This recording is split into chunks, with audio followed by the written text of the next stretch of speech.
उत्तर प्रदेश में SP BSP के गठबंधन होने के बाद थोड़ी थोड़ी राजनीतिक तस्वीर साफ होने लगी है और अब लोकसभा सीटों को लेकर के कौन किसके हिस्से में आएगी, कहां से कौन चुनाव लड़ेगा, ये भी जो है ऑफ द रिकॉर्ड जानकारी मिलने लगी है।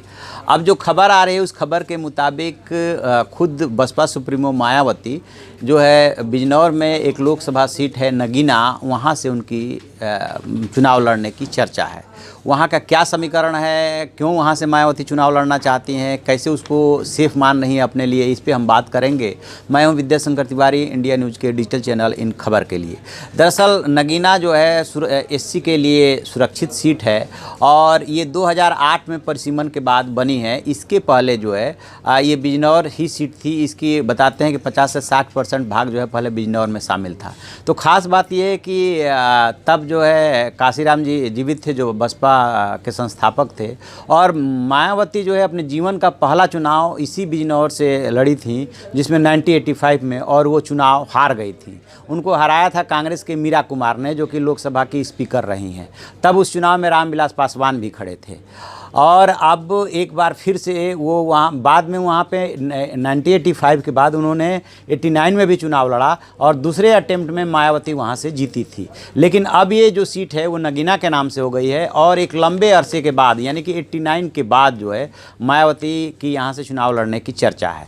तो यदि इस सीट के समीकरण की बात करें तो यहाँ पर कुल लगभग 15 लाख मतदाता हैं और 5 विधानसभा की सीटें हैं, जिसमें से 1/3 लगभग जो है 5 लाख के आसपास जो है मुस्लिम माने जाते हैं और दलितों की भी अच्छी खासी संख्या है। यही वजह है कि यहाँ से जो है मायावती चुनाव लड़ना चाहती है और अखिलेश यादव यानी सपा से जब उनका गठबंधन हुआ तो बाकायदे बिजनौर और इस नगीना को लेकर के बातचीत हुई और उसके बदले में उन्होंने हाथरस देने की बात कही। और चूँकि अब बिजनौर और अकबरपुर संसदीय क्षेत्र सुरक्षित नहीं रह गया है, इसलिए बताया जा रहा है कि मायावती यहाँ से चुनाव लड़ेंगी।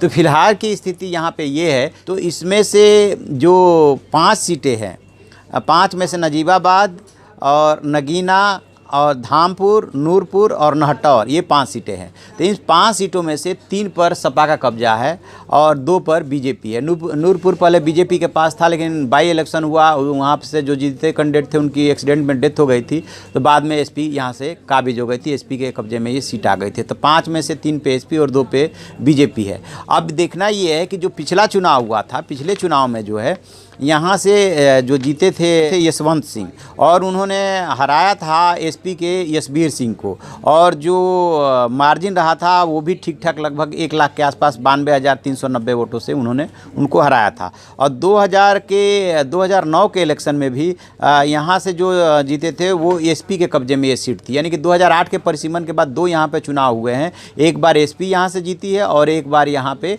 बीजेपी जीती है। और अब ये सीट बताया जा रहा है कि बीएसपी के खाते में चली गई है और मायावती यहाँ से एसपी बीएसपी गठबंधन के उम्मीदवार के तौर पे खड़ा होंगी।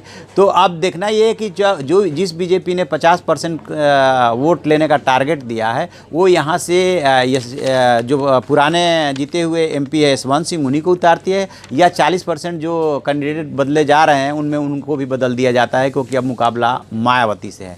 तो देखते हैं क्या समीकरण बनता है। तो आप ऐसी खबरों के लिए देखते रहिए हमारा डिजिटल चैनल इन खबर और उसे सब्सक्राइब कीजिए।